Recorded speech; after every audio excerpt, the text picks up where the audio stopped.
Chatunga oti vanhu ve-CCC are too weak. They are getting dribbled by the same skill over and over and over.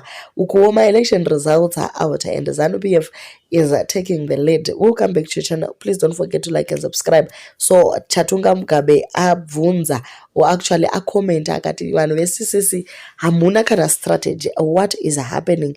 But the netizens are not happy ne-statement rake. Vamwe vari kuti iwewe nemudhara wako ndimakatanga nema-strategy aya.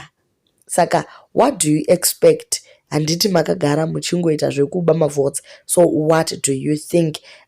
Vamwe wondo vari kuti no, there is no lie in whatever he said. He also has his opinion as a Zimbabwean citizen. Saka azvina basa kuti mudhara wake akaita sei.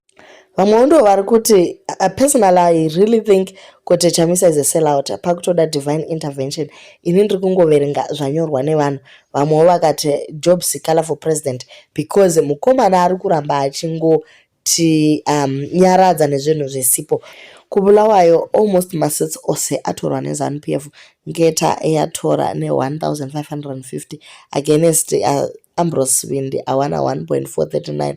Sakanga mokuti vakomana vanga vamborova nemargin iri pamusoro, but well ndo zvazoitikawo izvi.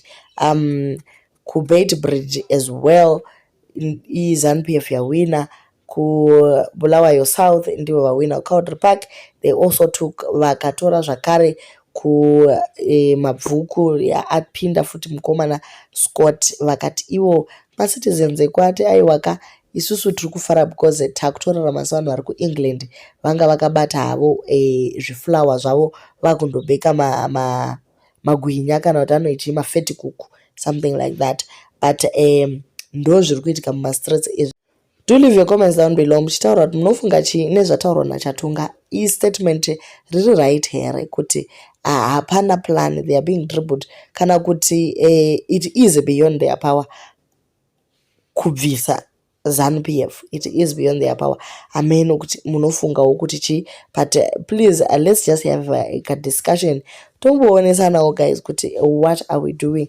Are we waiting for 2028 here kana kuti tiri kujamba naaripo kwanditi madzisha anogadzwa naJesu here kwesu todini hedu.